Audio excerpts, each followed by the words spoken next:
जय भीम, जय मल्लिवासी, जय संविधान, जय Bharat. Myself, Ulpesh Jadhav from MNT News Network. I welcome all my guests, all our guests who are watching MNT News Network. Today's special session on MNT News Network, which is in English, and today's topic is a very special topic. Topic is Brahmanism, the spirit of inequality, a poison to Indian democracy. The speaker is Mallivasi Dr. Vinod Arya, who is into a Department of Sociology, Central University of Punjab, Bhatinda. So let us welcome Dr. Vinod Arya on this special topic. Jai Bhim, Jai Mallivasi, sir.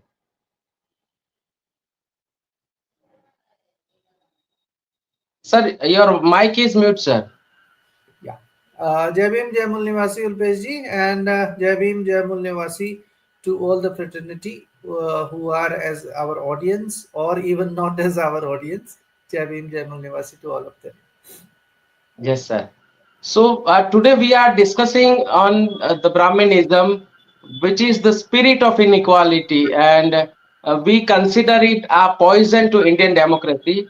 So let us please explain what we call the Brahmanism and how it is against the spirit of equality. We can say the spirit of inequality. Yes, sir. We- Okay, so for this topic, actually, what I have prepared, and I'll start like I have 3 or 4 sections in which I will like to take up or analyze this issue. But before I begin, I would say that these are my personal expressions or analysis, and this has nothing to do with my institution. So these are my personal thoughts.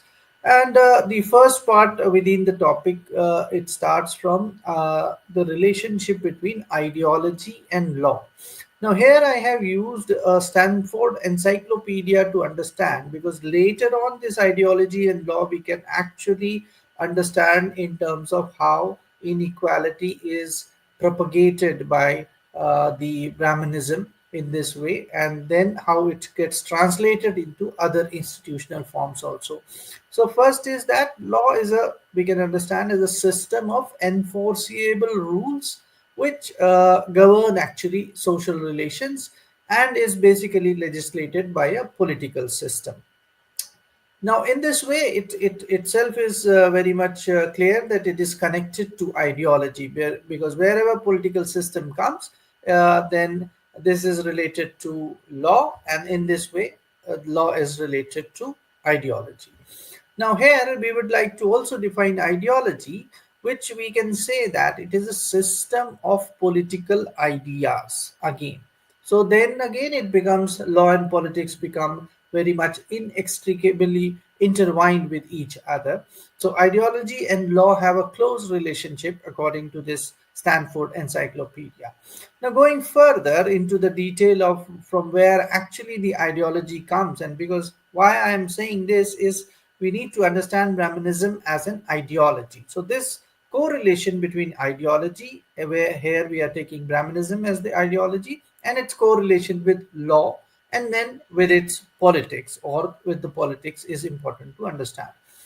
Now, the history says that the French thinker Claude Destutt de Tracy, actually in the late 19th century, during the Enlightenment, coined this term of ideology. And in this way, one thing is very particular about ideologies, or we can simply say it is a set of ideas to which any person subscribes to. But ideology has a very particular purpose, which is not epistemic. That means it has nothing to do with actually the construction of knowledge. Rather, it is political in nature, which we were discussing earlier also. Now, in this way, we can understand that the ideology conforms to a certain political viewpoint, and which serves the interests of certain people, or it performs a functional role in this way in relation to social, economic, political, and legal institutions. So here we are looking at the different institutions, that how ideology relates to them or is related with them. And here now we will start understanding Brahmanism as ideology. For that, I was exploring again some different references. So there I found in Britannica that Brahmanism, and we will find different actually historical facts about the culmination of Brahmanism. Now, Britannica says it emerged from the earlier Vedic religion, which was early first millennium BCE, and it emphasized the rites which were performed by or the status of the Brahmins, or we can say the priestly class, as well as Brahmanism also refers to the speculations which these Brahmins or priestly class actually theorized, and we can find here this theorization was in speculation in philosophical terms. It was there in Upanishads also, which are considered to be part of Vedas or scriptures. Now, there is another interesting book with which we can very clearly understand the contemporary status of this particular ideology, and this book is History and Religion, Narrating a Religious Past. It is edited by three people, including Otto, Rau, and Rupke. It is published in Germany. And the second chapter in this book is written by Johannes Bronkhorst. He is basically a Dutch Orientalist and Indologist who specializes in Buddhist studies and early Buddhism. Now, for him, or according to him, the Brahmanism refers to a movement which arose out of Vedic religion.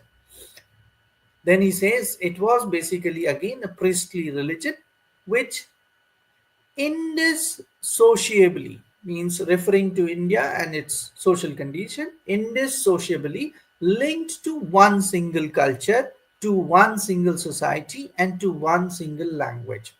In this way, which we will find in the article by Baba Sahib Ambedkar also, that one single culture, at least, that is homogeneous culture, and one single society in this way, and the single language was Sanskrit in this particular context we are discussing. Now, it has this all Brahmanism in this way, which was priestly in nature, which was rooted in one single culture. In that way, a homogeneous culture, rather we can say. They were actually this ideology was, or the priestly class was closely associated with the rulers. For them, it provided ritual services, as Bronkhorst argues. Now, further going, the society to which it belonged did not continue, as we have seen in the history that around 4th century BCE in northern India, it split into different empires, and here two different dynasties, Nanda dynasty and the Maurya dynasty, become very important. And here the shift from the eastern region of the northern part of India shifted to western part. And now in this way, one challenge was actually faced by Brahmanism during that period, according to this text and other texts also. But here, Vedic religion, in the way of Brahmanism, reinvented itself. And this he calls as the new Brahmanism. Now, in this new Brahmanism, what they did, because the rulers are not giving them space as they were getting earlier in this Nanda dynasty and Maurya dynasty. Now, they went for new customers. They also started, or they also went outside their traditional heartland, that was the the western side to eastern side also, and they continued to give those elaborate rituals which were very much related to the lives of the people or their stages. And in this way, one thing they established, which becomes, in terms of ideology, the very important aspect, that Brahmins have some supernatural powers. Like that, they can predict the future, they can read the stars, and also they can read the bodily signs, as people read the lines of the hands or something like that. Now, in this way, they were giving the ritual services, they were establishing themselves as supernatural. Now, this for me is the key point. To every human being, and specific to Indian society, then we can say few things are always in control, but there are many things which go or which remains beyond control, even for the common people who are engaged with, let us say, as working class, who actually are contributors with their labors. And there is another class which deals more, and the long history shows that Brahmins have dealt more with ideas. So they have constructed through the use of language and in this form ideas which converted into ideology. And in this way, through this ideology, or being more into the domain of ideas, in that way they were able to establish their narratives of supernatural power, or they can know through these heavenly bodies or bodily signs they can understand. Now, this is the part which I want to say, that things which are not in our control, now this leads towards fear, and fear leads towards beliefs. So in this way, you see how smart they were to turn or to know that everything will not be in control, and for that, whatever is not in control, the human have intrinsically the fear factor for it, and fear factor can be actually resolved or suppressed with a belief system. Now this belief system, and within this belief system, establishing themselves as supernatural powers becomes, or what Baba Sahib Ambedkar terms, that Brahmins became almost semi-gods, or he says demigods. So in this way, they were establishing themselves, and here understand God as the belief part. Okay, that this becomes important. Now, out of this, they projected themselves, that is the Brahmin, through Brahminical ideology, they projected themselves as the representatives which live exemplary life because of this status of demigods or semi-gods, and especially in terms of ritual purity. And in this way, the whole thing was influenced by this Brahminical ideology, because they contained this, that Brahmins can only take birth from the parents where both the parents are also Brahmins. So see the controlled mechanism, that they are not allowing others to enter this domain if they have different parents, or parents not from this particular, for the time being, let us say, particular caste or class.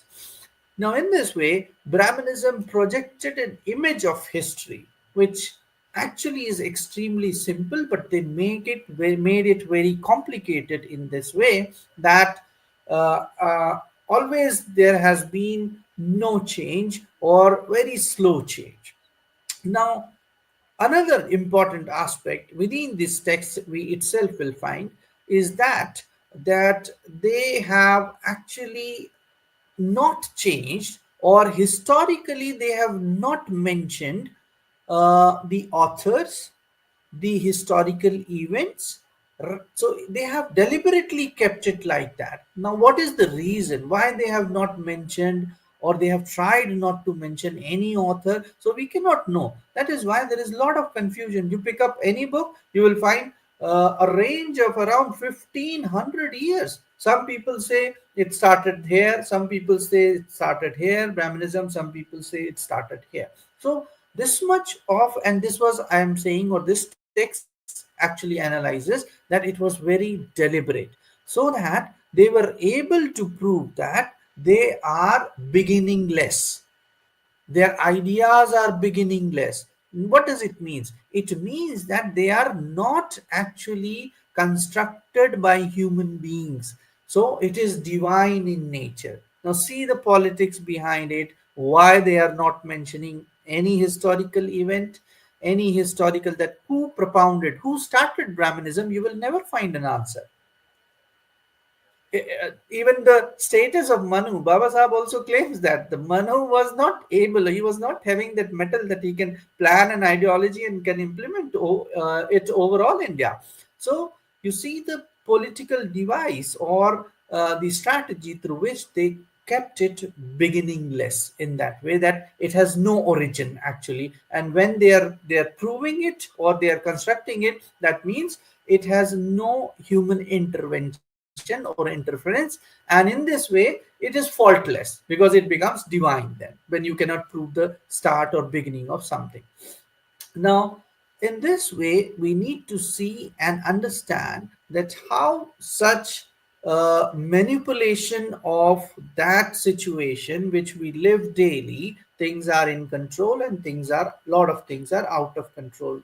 Translating them, or it becomes by human nature fear factor, and fear factor has to be related to belief. Now this belief in the name of God is again rooted by Brahmanism into individuals who were born by Brahmin parents. Now see the whole circle of it, how they established individuals in their subscription to particular ideology as basically divine, rather than as being individual centric, which can be interfered, which can be changed. So this was very political, smartly done act.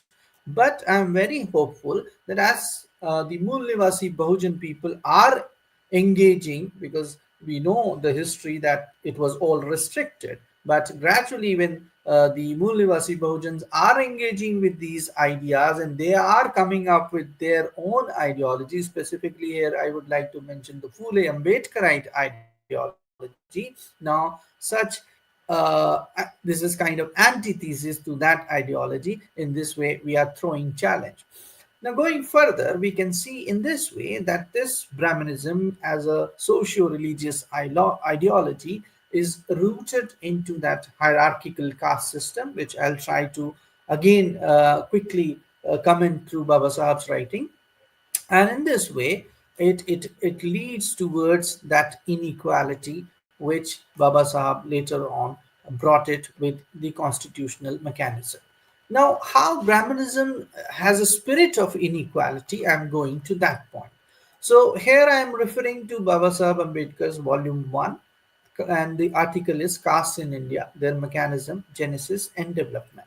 Now, basically here Baba Sahib has told, and we are translating now or looking at how ideology is being put into the society. Now, caste system in this way, Baba Sahib says that it is practically an institution.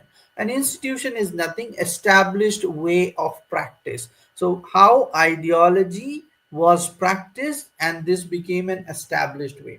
Now, other part is which Baba Sahib Ambedkar says is that it has a theoretical aspect which many scholars have engaged with it.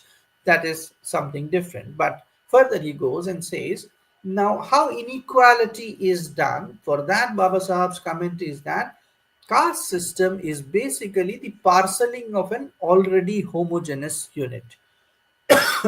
Sorry. It is the artificial chopping of the population into fixed and definite units, and which are prevented from fusing into another.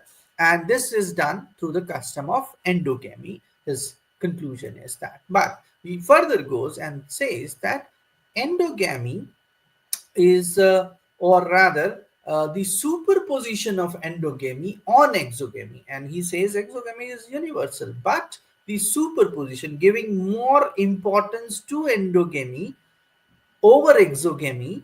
And here endogamy means to do married relationship within a particular group. Exogamy means to marriage out of a particular group. So we know that exogamy is like people don't marry within the sapindas or particular other group or within the same gotras. Now this is exogamy. But over it, the superposition of endogamy, these you will marry outside these, but endogamy is you will marry within particular caste group. Now Baba Sahib concludes that this has created the caste. Now to do this, to keep this system which they have created till here, it was required to maintain the parity between the marriageable units of the two sexes, that is the male and female. Now in this way he says, or Baba Sahib argues that the problem of surplus women, because almost let us say 50 male, 50 females, which have attained the marriage age or are marriageable.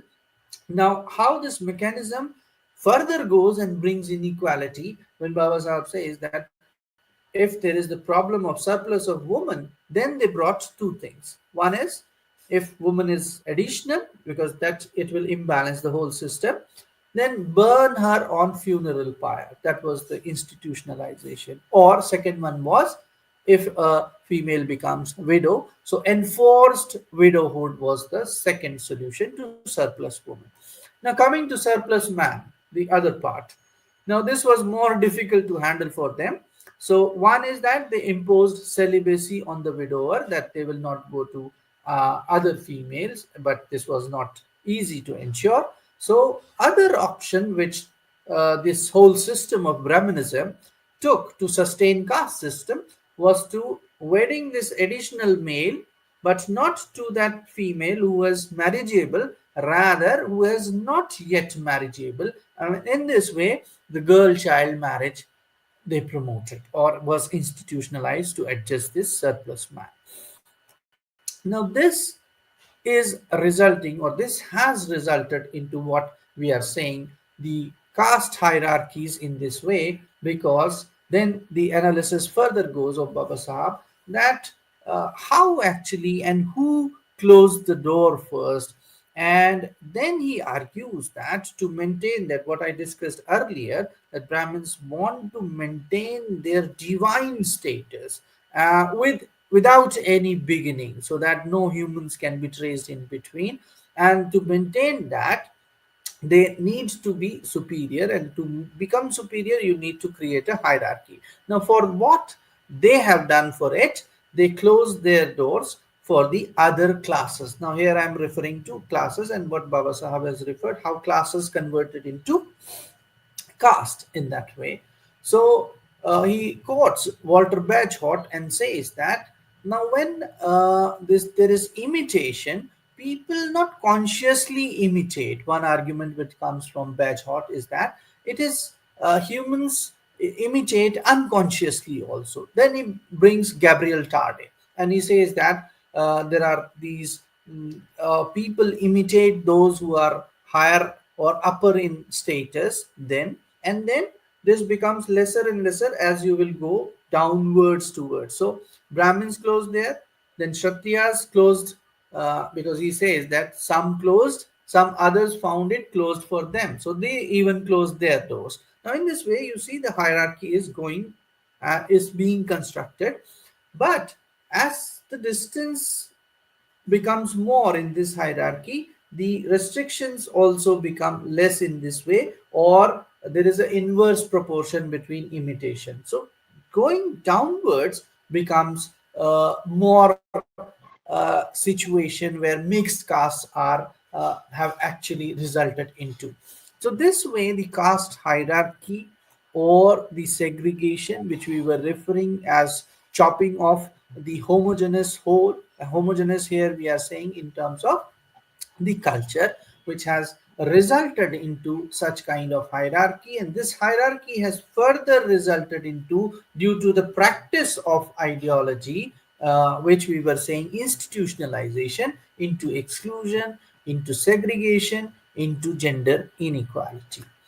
Now, coming from Brahmanism, ideology, its mechanism, a bit of history, now coming to democracy as such. Now, how do we or can we understand democracy is that, or how it is basically antithetical to Brahmanism, or Brahmanism is antithetical, which we are referring here as poison, because Britannica says democracy is actually the rule by the people. It comes from the Greek term demokratia, and which is further coined from demos, which means people, and kratos means their rule.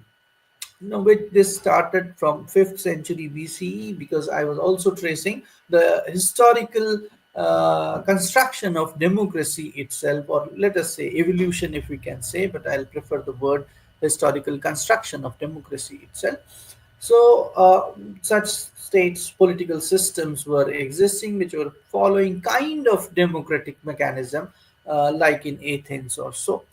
And but over the period, and then it went to Greece and Rome. From there it went to such systems or demands, or after discussions in 12th century it comes to Italy, and then to United States, then UK, or Britain, Great Britain, whatever we can say in this way. But the recent uh, the developments which we are looking at is there. Here we have to bring more thinkers to understand how democracy works, because democracy is direct democracy and representative democracy. Now we have representative democracy in Indian countries. Now it becomes very important to understand it is not simply the number which will translate into the rulers. Rather, because human beings are thinking souls, as Descartes says. So, thinking souls are governed, are influenced by ideas, and finally, with ideas, we can say by ideology. So for a long time, the Brahminical ideology has been there, and now there is assertion of this Fule Ambedkarite ideology. So this is the thesis and antithesis. So synthesis is going on in between these, and but definitely things will be established in the future where the governance, because this being more in number, Mool Nivasi Bahujan, why they are out of ruling positions? Simple answer, which or we can actually conclude from the above analysis, is that the construction of ideology and subscription to it is still in the process in comparison to the previous institutionalization of Brahminical ideology. So now in this way, and moreover, then we need to see also the development in terms of how religion again is invoked in the whole process of democratic process of selecting the representative. So I would like to refer Professor Vivek Kumar's book again, that is Caste and Democracy in India, and specifically the chapter 15 within it, where he talks about self-representation, quoting Baba Sahab Ambedkar, and self-representation in the self, because it is not individual self-representation, it is the ideology based or identity based representation. So, as soon as Mool Nivasi Bahujan will be able to take up their identities as Mool Nivasi, one identity which can challenge the minority identity which has been propagated by Brahmanism. But see, it is how spread is the idea. So this another idea is spreading, and in this way it will be able to challenge that. And in this way, I think the democracy can be very fruitful for Mool Nimasi Bahujans. In fact, it includes that representation deficit should be maintained or should be actually solved out.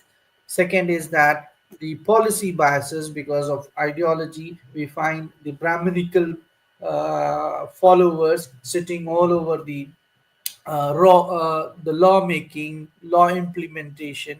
So this has to be challenged by democracy, but it will not be simply by will be done by the numbers with consciousness, and that is why the role of BAMSEF and its offshoot wings becomes important. And I can recall Manevar Kanjiram's these slogans like uh, जिसका मुद्दा उसकी लड़ाई, जिसकी लड़ाई उसकी अगुवाई, और vote हमारा राज तुम्हारा नहीं चलेगा, नहीं चलेगा. Now this shows the ideological construction from Bamsev's side, that it is not simply we are voting, but again rulers are becoming those. And Baba Sahib has also referred to this with the contradiction between patricians and plebeians. So how religion actually, and religion in this way is kind of divine ideas, which is we initially discussed that out of fear it comes, and then some individuals encash it and they try to prove themselves as the representative of that divine idea. So in this way, when we will be able to follow scientifical or scientific nature or naturalism in our life, such fear will go out in that way. and then we'll be able to at least understand. I'm not saying we'll be able to control our fears, but at least we'll understand the fears. That is, anytime situation cannot be in our control, but this understanding will reduce the influence of divine ideological thoughts, which Brahmanism is one of the representative of that. And in this way, the full Ambedkarite ideology becomes very important to be invoked within actually democratic setup, so that the Brahminical ideology can be challenged, and the democracy can be saved from this antithetical idea which we are calling as poison to democracy.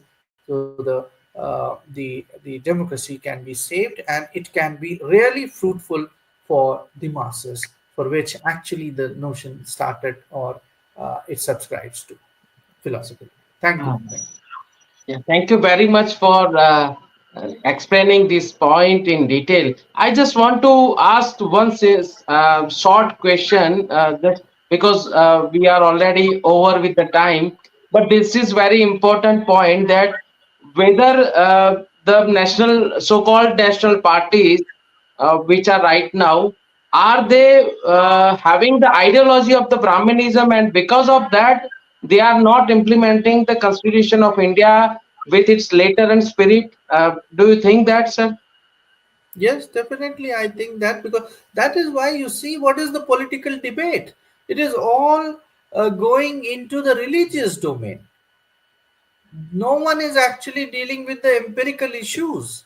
All is all setting of narratives, and we all know these political parties, they are surrendering in front of religious gurus, spiritual gurus. Why that is required? So again, that fear factor they are encashing through these religious gurus or spiritual gurus. So these political parties, and here the importance of dependent leadership and independent leadership, which has been developed in the book Dalit Leadership in India, is very, very significant. So that independent leadership of Mool Nivasi is that only which shows that how they are actually propagating their Phule Ambedkarite ideology, and Phule Ambedkarite here represent the Mool Nivasi Bahujan. And in this way, that is the challenge for that particular political parties which have their roots in let us say the cultural their ideologies, which basically represent nothing but the religious fear, and based upon that they are trying to hegemonize the system. But this will be the task which is in front of us, how to make people more and more conscious, or to bring out them out of this enslavement of divine theoretical prescriptions or divine ideologies. And one major divine ideological framework is Brahmanism. So we need to save it with such political parties also. And as we know, before political revolution, social and cultural revolutions are very much required.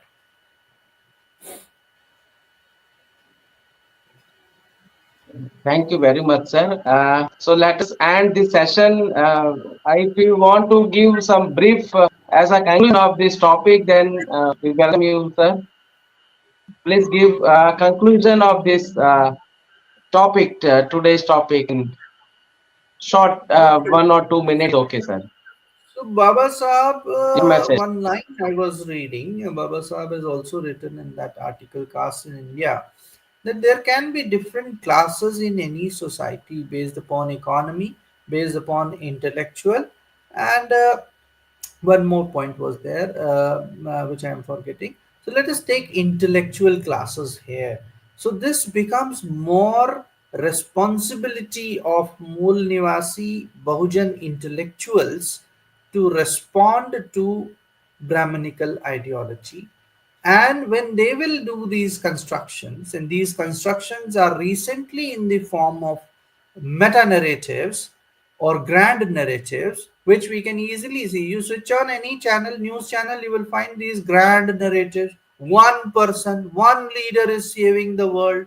As such, no other leaders are there. One political party, and this setup has to be deconstructed. This nation, which is the Republic of India, is again that again and again power goes to public. But the public needs to be conscious. So the class conflict in this way of thesis and antithesis between Brahmanism and between Phule Ambedkarite ideology will result, but definitely into synthesis, a new synthesis.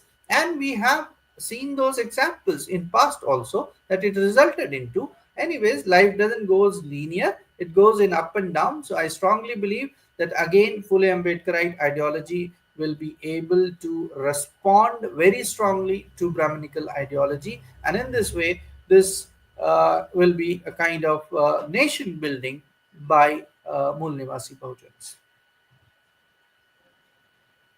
Thank you very much, sir, for your the whole topic you have explained very beautifully. Brahmanism, the spirit of inequality, which is a poison to Indian democracy, and the message. This is a very good message you have given that fully Ambedkari ideology must be in power to save the democracy, to save the Constitution of India. We can say to implement the Constitution of India with its later and spirit.